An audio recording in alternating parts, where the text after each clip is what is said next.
महान राजा कौन होता है जिसमें अपनी प्रजा के लिए दया और सुरक्षा की भावना हो, जिसमें शासन और प्रशासन को संचालित करने एवं सही और गलत को समझने के गुण हो, जिसमें हर तरह की योग्यता हो और जो राजनीति के अलावा साहित्य, कला और संगीत में भी निपुण हो। महानता के ये सभी गुण तो महान राजा में होते ही हैं, लेकिन सबसे बड़ा गुण जो है वो है युद्ध कला में निपुणता और सन्यासी का स्वभाव। भारत में ऐसे कई महान राजा हुए और इन सब का वर्णन एक ही वीडियो में करना संभव नहीं, इसे आप इस श्रृंखला का पहला वीडियो मान सकते हैं। आज हम बात करेंगे भारत के कुछ सबसे महान राजाओं के बारे में। वीडियो में अंत तक बने रहिए। आप देख रहे हैं ब्रेकआउट फैक्ट्स। फैक्ट 1। अयोध्या के राजा हरिश्चंद्र बहुत ही सत्यवादी और धर्मपरायण राजा थे। वे अपने सत्य धर्म का पालन करने और अपने वचनों को निभाने के लिए राजपाट छोड़कर पत्नी और बच्चों के समेत जंगल चले गए और वहां भी उन्होंने विषम परिस्थितियों में धर्म का पालन किया। ऋषि विश्वामित्र ने राजा हरिश्चंद्र के धर्म की परीक्षा लेने के लिए उनसे दान में उनका संपूर्ण राज्य मांग लिया था। राजा हरिश्चंद्र भी अपने वचनों का पालन करने के लिए विश्वामित्र को संपूर्ण राज्य सौंपकर जंगल में चले गए। दान में राज्य मांगने के बाद भी विश्वामित्र ने उनका पीछा नहीं छोड़ा और उनसे दक्षिणा भी मांगने लगे। इस पर हरिश्चंद्र ने अपनी पत्नी और बच्चों सहित स्वयं को बेचने का निश्चय किया और वे काशी चले गए, जहां पत्नी और बच्चों को उन्होंने एक ब्राह्मण को बेचा और स्वयं को एक चांडाल के यहाँ बेचकर मुनि की दक्षिणा पूरी की। हरिश्चंद्र शमशान में कर वसूली का काम करने लगे। इसी बीच सांप के काटने से उनके पुत्र रोहित की मौत हो जाती है। पत्नी शमशान पहुंचती है, लेकिन बिना कर लिए हरिश्चंद्र ने बालक का अंतिम संस्कार करने से मना कर दिया। ऐसी विषम परिस्थिति में भी राजा अपने धर्म पथ से नहीं डगमगाया। विश्वामित्र अपनी अंतिम चाल चलते हुए हरिश्चंद्र की पत्नी को डायन होने का आरोप लगा के उसे मरवाने का काम हरिश्चंद्र को सौंपते हैं। इस पर हरिश्चंद्र आंखों पर पट्टी बांधकर जैसे ही वार करते हैं तो स्वयं सत्यदेव प्रकट होकर उसे बचाते हैं। वहीं विश्वामित्र भी हरिश्चंद्र के सत्य पालन और धर्म से प्रसन्न होकर सारा साम्राज्य वापस कर देते हैं। इस बात को हजारों साल बीत गए होंगे, लेकिन आज भी सच बोलने वाले को हरिश्चंद्र कहा जाता है। फैक्ट 2। पांडव पुत्र युधिष्ठिर को धर्मराज भी कहते थे। इनका जन्म धर्मराज के संयोग से कुंती के घर द्वारा हुआ था। महाभारत के युद्ध के बाद युधिष्ठिर ने ही भारत पर राज किया था। युधिष्ठिर भाला चलाने में निपुण थे। वे कभी मिथ्या भी नहीं बोलते थे। महाभारत के युद्ध के बाद युधिष्ठिर को राज्य, धन, वैभव आदि से वैराग्य हो गया था। वे वानप्रस्थ आश्रम में प्रवेश करना चाहते थे, किंतु समस्त भाइयों और द्रौपदी ने उन्हें तरह तरह से समझाकर क्षत्रिय धर्म का पालन करने के लिए प्रेरित किया। उनके शासनकाल में संपूर्ण भारतीय उपमहाद्वीप में शांति और खुशहाली रही। युधिष्ठिर सहित पांचों पांडव अर्जुन पुत्र अभिमन्यु के पुत्र महापराक्रमी परीक्षित को राज्य देकर महाप्रयाण हेतु उत्तराखंड की ओर चले गए और वहां जाकर पुण्य लोक को प्राप्त हुए। परीक्षित के बाद उनके पुत्र जन्मेजय ने राज्य संभाला। फैक्ट 3। सम्राट चंद्रगुप्त को सम्राट चंद्रगुप्त महान भी कहा जाता था। सिकंदर के काल में हुए चंद्रगुप्त ने सिकंदर के सेनापति सेल्यूकस को 2 बार बंधक बनाकर छोड़ दिया था। सम्राट चंद्रगुप्त मौर्य के गुरु चाणक्य थे। चंद्रगुप्त मौर्य ने सेल्यूकस की पुत्री हेलेन से विवाह किया था। चंद्रगुप्त की एक भारतीय पत्नी दुर्धरा, जिससे उन्हें बिंदुसार नाम का पुत्र हुआ। चंद्रगुप्त ने अपने पुत्र बिंदुसार को गद्दी सौंप दी थी। बिंदुसार के समय चाणक्य उनके प्रधानमंत्री थे। इतिहास में बिंदुसार को पिता का पुत्र और पुत्र का पिता कहा जाता है, क्योंकि वे चंद्रगुप्त मौर्य के पुत्र थे और अशोक महान के पिता थे। चाणक्य और पौरस की सहायता से चंद्रगुप्त मौर्य मगध के सिंहासन पर बैठे और चंद्रगुप्त ने यूनानियों के अधिकार से पंजाब को मुक्त करा लिया। चंद्रगुप्त मौर्य का शासन प्रबंध बड़ा ही व्यवस्थित था। इसका परिचय यूनानी राजदूत मेगास्थनीज के विवरण और कौटिल्य के अर्थशास्त्र से मिलता है। उनके राज्य में जनता हर तरह से सुखी थी। चंद्रगुप्त मुरा नाम की एक भील महिला के पुत्र थे। ये महिला धनानंद के राज्य में नर्तकी थी, जिसे राज आज्ञा से राज्य छोड़ के जाने का आदेश दिया गया था और वो महिला जंगल में रहकर जैसे तैसे अपने दिन गुजार रही थी। चंद्रगुप्त मौर्य के काल में भारत एक बहुत ही शक्तिशाली राष्ट्र था। फैक्ट 4।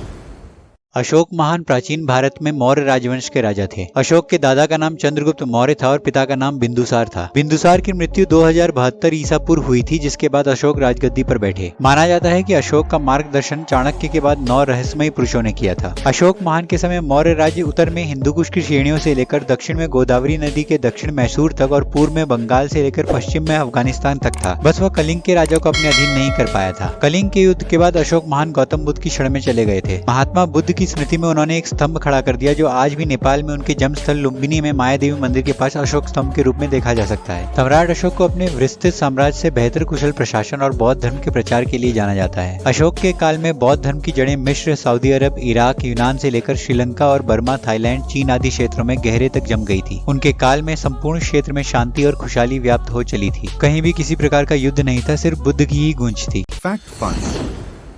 बौद्ध धर्म को प्रचारित और प्रसारित करने में भिक्षुओं से ज्यादा योगदान सम्राट अशोक का था। चंद्रगुप्त मौर्य ने जहां चाणक्य के सानिध्य में सनातन हिंदू धर्म को संगठित कर राजधर्म लागू किया था, वहीं उनके पोते सम्राट अशोक ने कलिंग युद्ध के पश्चात बौद्ध धर्म को अपना लिया। बौद्ध धर्म को अपनाने के बाद अशोक महान ने राजपाट नहीं छोड़ा, बल्कि एक बौद्ध सम्राट के रूप में लगभग 20 वर्षों तक शासन किया। उन्होंने अपने पूरे शासन तंत्र को बौद्ध धर्म के प्रचार और प्रसार में लगा दिया। जब भारत में 9वां बौद्ध शासक वृहदहर्ष राज कर रहा था, ग्रीक राजा मेनिंडर अपने सहयोगी डिमेट्रियस के साथ युद्ध करता हुआ सिंधु नदी के पास तक पहुंच चुका था। सिंधु के पार उसने भारत पर आक्रमण करने की योजना बनाई। इस मिनेंडर या मिनिंडर को बौद्ध साहित्य में मिलिंद कहा जाता है। कहते हैं कि मिलिंद की गतिविधि की जानकारी बौद्ध सम्राट वृहदर्थ के सेनापति पुष्यमित्र शुंग को लगी। पुष्यमित्र ने सम्राट से सीमावर्ती मठों की तलाशी की आज्ञा मानी, परंतु बौद्ध सम्राट ने ये कहकर मना कर दिया कि तुम्हें व्यर्थ ही संदेह है। लेकिन पुष्यमित्र शुंग ने राजाज्ञा का पालन किए बिना मठों की तलाशी ली और सभी विद्रोहियों को पकड़ लिया और भारी मात्रा में हथियार जब्त कर लिए। परंतु वृहदर्थ को आज्ञा का उल्लंघन अच्छा नहीं लगा। जब पुष्यमित्र शुंग राजधानी वापस पहुंचा तो उसकी अपनी सम्राट से कहासुनी हो गई। कहासुनी इतनी बढ़ी कि वृहदर्थ ने तलवार निकालकर पुष्यमित्र शुंग की हत्या करनी चाहिए, लेकिन सेना ने वृहदर्थ से ज्यादा पुष्यमित्र शुंग पर भरोसा किया था। पुष्यमित्र शुंग ने वृहदर्थ का वध कर दिया और खुद सम्राट बन गया। इसी दौरान सीमा पर मिलिंद ने आक्रमण कर दिया। फिर पुष्यमित्र ने अपनी सेना का गठन किया और भारत के मध्य तक चढ़ गए मिलिंद पर आक्रमण कर दिया। भारतीय सैनिकों के सामने ग्रीक सैनिकों की एक न चली। अंततः पुष्यमित्र शुंग की सेना ने ग्रीक सेना का पीछा करते हुए उन्हें सिंधु के पार तक धकेल दिया। पुष्यमित्र का शासनकाल चुनौतियों से भरा हुआ था। उस समय भारत पर कई विदेशी आक्रांताओं ने आक्रमण किए, जिनका सामना पुष्यमित्र शुंग को करना पड़ा। पुष्यमित्र चारों ओर से यवनों और शाक्यों आदि सम्राटों से घिरा हुआ था। फिर भी पुष्यमित्र के राजा बन जाने पर मगध साम्राज्य को बहुत बल मिला।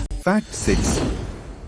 विक्रम संवत के अनुसार राजा विक्रमादित्य का जन्म आज से लगभग 2090 वर्ष पूर्व हुआ था। विक्रमादित्य का नाम विक्रम सेन था। इनके पिता गंधर्व सेन भी चक्रवर्ती सम्राट थे। गंधर्व सेन के 2 पुत्र थे, विक्रमादित्य और भर्तहरि। विक्रमादित्य सम्राट बने और भर्तहरि एक महान सिद्ध संत। विक्रमादित्य भारत की प्राचीन नगरी उज्जैनी के सिंहासन पर बैठे। वे अपने ज्ञान, वीरता और उदारशीलता के लिए प्रसिद्ध थे और इनके दरबार में 9 रत्न रहते थे। इनमें कालिदास भी एक थे। कहा जाता है कि विक्रमादित्य बड़े पराक्रमी थे और उन्होंने शकों को परास्त किया था। यहाँ एक रोचक बात है कि अशोक और विक्रमादित्य के शासन से प्रेरित होकर सम्राट अकबर ने अपने पास 9 रत्न रखे थे। उज्जैन के विक्रमादित्य के समय से ही विक्रम संवत चलाया गया था। उज्जैन के राजा विक्रमादित्य का राज्य भारतीय उपमहाद्वीप के अलावा ईरान, इराक और अरब में भी था। विक्रमादित्य की अरब विजय का वर्णन अरबी कवि जयराम किनतोई ने अपनी पुस्तक शायरुल ओकुल में किया है। विक्रमादित्य के पहले और बाद में और भी विक्रमादित्य हुए हैं, जिसके चलते भ्रम की स्थिति उत्पन्न होती है। Fact 7. गुप्त काल को भारत का स्वर्ण काल कहा जाता है। गुप्त वंश की स्थापना चंद्रगुप्त प्रथम ने की थी। आरंभ में इनका शासन केवल मगध पर था, पर बाद में गुप्त वंश के राजाओं ने संपूर्ण उत्तर भारत को अपने अधीन कर दक्षिण में कांजीवरम के राजा को भी अपनी अधीनता स्वीकार करवाई थी। समुद्रगुप्त के पुत्र चंद्रगुप्त द्वितीय समस्त गुप्त राजाओं में सर्वाधिक शौर्यवान और वीर माने जाते थे। उन्होंने शकों को परास्त कर उन पर विजय प्राप्त की और मालवा, काठियावाड़, गुजरात और उज्जैनी को अपने साम्राज्य में मिलाकर अपने पिता के राज्य का और विस्तार किया। चंद्रगुप्त द्वितीय के समय गुप्त साम्राज्य अपनी शक्ति के चरम सीमा पर पहुंच गया था। गुप्त साम्राज्य का विस्तार पश्चिम में अरब सागर तक और हिंदू कुश के पार वंशु नदी तक हो गया था। चंद्रगुप्त द्वितीय के काल में भारत ने हर क्षेत्र में उन्नति की। उज्जैन के सम्राट गंधर्व सेन के पुत्र राजा विक्रमादित्य के नाम से ही चक्रवर्ती सम्राटों को विक्रमादित्य की उपाधि से सम्मानित किया जाता था। चंद्रगुप्त द्वितीय ने शकों पर विजय प्राप्त करके विक्रमादित्य की उपाधि धारण की। Fact 8. राजा हर्षवर्धन ने लगभग आधी शताब्दी तक अर्थात 590 ईस्वी से लेकर 647 ईस्वी तक अपने राज्य का विस्तार किया। हर्षवर्धन ने रत्नावली, प्रियदर्शिका और नागानंद नाम के नाटकों की रचना भी की। हर्षवर्धन का राज्यवर्धन नाम का एक भाई भी था। हर्षवर्धन की बहन का नाम राजश्री था। हर्षवर्धन का जन्म थानेसर में हुआ था। ये 51 शक्ति पीठों में से एक पीठ है। हर्षवर्धन के मूल और उत्पत्ति के संदर्भ में एक शिलालेख प्राप्त हुआ है, जो गुजरात राज्य के गुंडा जिले में खोजा गया। हर्षवर्धन ने पंजाब को छोड़कर शेष समस्त उत्तरी भारत पर राज्य किया था। उनके पिता का नाम प्रभाकर वर्धन था। प्रभाकर वर्धन की मृत्यु के बाद राज्यवर्धन राजा बने, पर मालवा नरेश देवगुप्त और गौड़ नरेश शशांक के साथ युद्ध करने में ये मारे गए। इसके बाद 606 ईस्वी में हर्षवर्धन को राजा बनाया गया। हर्षवर्धन ने लगभग 41 साल तक शासन किया। इन्होंने अपने साम्राज्य का विस्तार जालंधर, पंजाब, कश्मीर, नेपाल, वल्लभीपुर तक कर लिया। कादम्बरी के रचयिता कवि बाण भट्ट हर्षवर्धन के मित्रों में से एक थे। गुप्त साम्राज्य के पतन के बाद उत्तर भारत में अराजकता की स्थिति बनी हुई थी। ऐसी स्थिति में हर्षवर्धन के शासन ने राजनीतिक स्थिरता प्रदान की। कवि बाण भट्ट ने उनकी जीवनी को हर्षचरित में विस्तार से लिखा है। Fact 9. ग्वालियर से मिले राजा भोज के स्तुति पत्र के अनुसार केदारनाथ मंदिर का राजा भोज ने 1076 से 1099 के बीच पुनर्निर्माण करवाया था। इतिहासकार डॉक्टर शिव डबराल मानते हैं कि शैव लोग आदि शंकराचार्य से पहले भी केदारनाथ जाते रहे, तब भी ये मंदिर वहाँ मौजूद था। राजा भोज ने अपने काल में कई मंदिर बनवाए। राजा भोज के नाम पर भोपाल के निकट भोजपुर बसा है। धार की भोजशाला का निर्माण भी इन्होंने ही करवाया था। मध्य प्रदेश की राजधानी भोपाल को इन्होंने बसाया था, जिसे पहले भोजपाल कहा जाता था। मध्य प्रदेश के सांस्कृतिक गौरव के जो स्मारक हमारे पास है उसमें से अधिकांश राजा भोज की ही देन है। चाहे विश्व प्रसिद्ध भोजपुर मंदिर हो या विश्व भर में शिव भक्तों की श्रद्धा का केंद्र उज्जैन स्थित महाकालेश्वर मंदिर, धार की भोजशाला हो या भोपाल का विशाल तालाब, राजा भोज की ही देन है। जहाँ एक और उन्होंने भोपाल की स्थापना की, वहीं धार, उज्जैन और विदिशा जैसे प्रसिद्ध नगरियों को एक नया स्वरूप दिया। उन्होंने केदारनाथ, रामेश्वरम, सोमनाथ, मुंडीर आदि मंदिर भी बनवाए जो हमारी समृद्ध सांस्कृतिक धरोहर हैं। मारवंशीय राजाओं ने मालवा के एक नगर धार को अपनी राजधानी बनाकर 18वीं शताब्दी से लेकर 14वीं शताब्दी के पूर्वार्ध तक राज्य किया था। इसी परमार वंश के सबसे महान अधिपति महाराजा भोज ने धार में 1000 ईस्वी से 1055 ईस्वी तक शासन किया। राजा भोज खुद एक विद्वान होने के साथ साथ काव्य शास्त्र और व्याकरण के बड़े जानकार थे। उन्होंने बहुत सारी किताबें लिखी थी। भोज प्रबंधनम नाम से उनकी आत्मकथा है। इन्होंने हनुमान जी द्वारा रचित राम कथा के शिलालेख समुद्र से निकलवाकर धारा नगरी में उनकी पुनर्रचना करवाई थी, जो हनुमानाष्टक के रूप में विश्व विख्यात है। इसके बाद इन्होंने चंपू रामायण की रचना की, जो अपने गद्य काव्य के लिए विख्यात है। Fact 10.